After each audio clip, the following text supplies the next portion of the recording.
그다음에 이제 제가 마지막으로 이제 문화 정책 안에서 이제 시작을 할 때 뭐 문화 산업 정책으로 정착을 해서 거기서부터 이렇게 하나하나 쌓아가든 아니면 예술 정책 안에서 이렇게 확대를 해가든 어느 쪽도 이제 상관이 없다고 생각을 하는데, 사실은 이제 미디어 아트에 관해서 조금 제가 이제 불만스러운 부분을 얘기를 할까 해요. 저는 이제 모르겠습니다. 제가 이제 전통적인 미학을 공부해서 그런지 모르겠지만, 사실은 예술이 되지 못한 기술, 그러니까 기술만 현란하고 공허한, 그러니까 메시지가 없는, 내지는 그러니까 메시지라고 하는 게 뭐 형식에 대한 실험일 수도 있으니까 그것도 괜찮은데, 그냥 그 형식에 대한 실험조차 완성도가 없고 이렇게 막 여러 가지 늘어났는데, 뭔가 새로운 기술을 많이 사용한 것 같은데 이제 뭐가 안 오는 거 있잖아요. 이제 사실 그런 작품들이 저는 미디어 아트 영역이 많다고 생각해요. 그러니까 아직까지는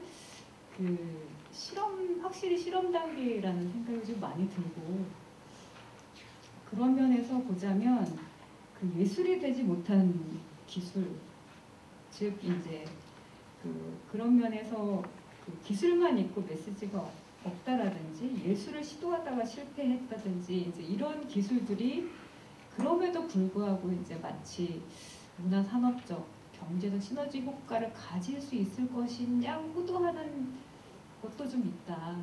이제 그런 부분이 정책 영역에서 사실 굉장히 경계해야 될 대상이라고 생각을 합니다. 미디어 아트에서 이제 문화산업적 가치 부분, 특히 미디어 아트 자체가 갖는 예술적 가치에 대한 논의보다는 문화산업적 가치에 대한 논의를 통해 그 정당성을 자꾸 이렇게 만들려고 하는 흐름이 있는데, 이제 그 과정에서 얘기가 많이 되는 기관들이 사실 있습니다. 그러니까 뭐 MIT의 미디어 랩이라든지, 뭐 프랑스의 뭐 이르캄이라든지, 뭐 베네통의 파브리카 뭐 이런 데들을 예를 많이 들어요. 그래서 이런 거를 해야지 문화산업이 잘 된다 이렇게 얘기를 하는데, 사실은 이제 이 영역을 조금만 이렇게 들여다보면 뭐냐면, 이거는 정말로 학술적이고 예술적이고 비영리적인 영역이거든요. 그러니까는 문화산업과는 하나도 관계가 거의 없다고 싶을 정도로, 그러니까 단기적으로 돈이 될 걸 생각하지 않고 돈을 쏟아붓는 영역이고, 그거를 수십 년을 할 수 있는 역량이 돼야 하는 건데, 제가 이제 좀 안타까운 건 뭐냐면, 문화부에서 정책을 한다고 했을 때 우리나라가 제일 못하는 게 이거거든요. 그러니까 놀게 놔두고 장기적으로 챙기는 그 시스템, 그 운영관리 시스템을 할 수가 없는 게 정책에서 굉장히 좀 비애가 있는 좀 부분인 것 같아요.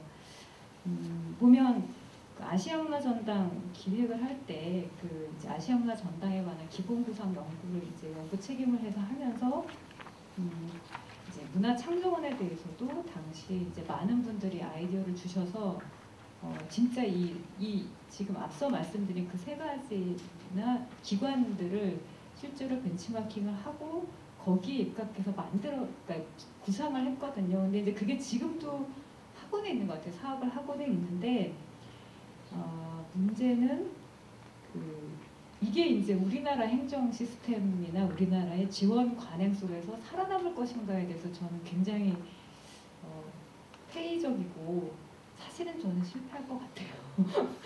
솔직히 말씀을 드리면. 왜냐하면 이제 빨리 해야 되고 눈에 보이게 해야 되고 그 다음에 세계적으로 해야 돼요 또. 그러니까 이게 너무 어려운 거죠. 그래서 저는 오히려 이제 만약에 문화부에서 이 정책을 하려면 저는 돈 벌 생각하려면 돈 벌 생각하지 말고, 그 다음에 기술이 기술인 상태로 이렇게 조야하게 드러나는 게 아니라 하나의 예술로서 아방가르드 정신을 가진 창조적인 사람들의 어떤 실험을 지원하는 방식으로 정책적 접근을 하는 게 좋겠다. 그래서 가능한 한 문화산업에서 먼 동네에 자리를 잡는 게 이게 가늘지만 이렇게 제대로 클 수 있는 방법이 아닐까라는 생각을 하면서 좀 그런 부분에서 오히려 문화부에 이제 만약에 제가 제안을 한다면 돈 벌 생각이 진짜 있으면 마음껏 예술가들이 기술을 가지고 놀게 해달라. 그러니까 그걸 가지고 놀면서 꿈꾸게 해달라고 하는 부분인데요.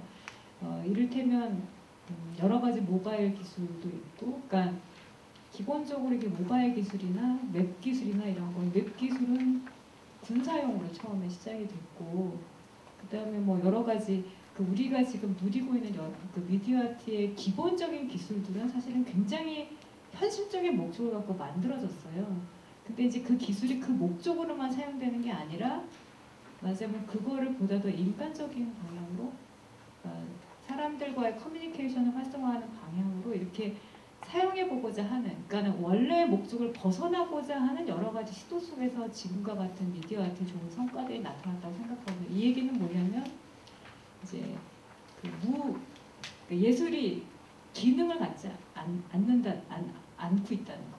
그러니까 뭔가 맛있는 데 써야 된다든지 뭐 하는 게 아니라 아무 목적이 없다는 게 사실은 이 미디어 아트에서 장점인 것 같아요. 그러니까 목적을 위해서 만들어진 기술을 전혀 다른 목적을 가지고 사용해 볼 수 있게 해주는 거. 그걸 통해서 사실은 새로운 기술의 가능성도 열리는 거고, 새로운 지식의 원천도 생기는 거고, 또 새로운 예술도 생기는 건데, 그 틈새를 이제 벌려주는 게 문화정책 안에서 아직까지는 좀 어렵다. 그렇기 때문에 이제 저는 놀게 하는 거, 놀 수 있게 하는 거. 그리고 조금 이동해는 노는데 그냥 이렇게 문학 작가가 이렇게 원고지 이렇게 뭐 노트북 필요한 것보다는 조금 도구가 많이 들어서 그런 부분에 대한 고려를 감안한 놀기, 어떻게 하면 잘 놀게 하느냐라고 하는 부분을 좀 고려를 해서 정책을 폈으면 좋겠다라고 하는 게 이제 제 마지막 제안입니다. 그래서 저는 이제 이 분야가 아직까지는 조금 초기 단계이고, 그러니까 역사에 비해서는 좀 초기 단계인 것 같아요. 그래서 그 부분을 벗어나게 하기 위해서 그럼 정부가 지원해야 되는가라고 했을 때 사실은 정말 지원이 필요한 분야라고 생각을 하고요.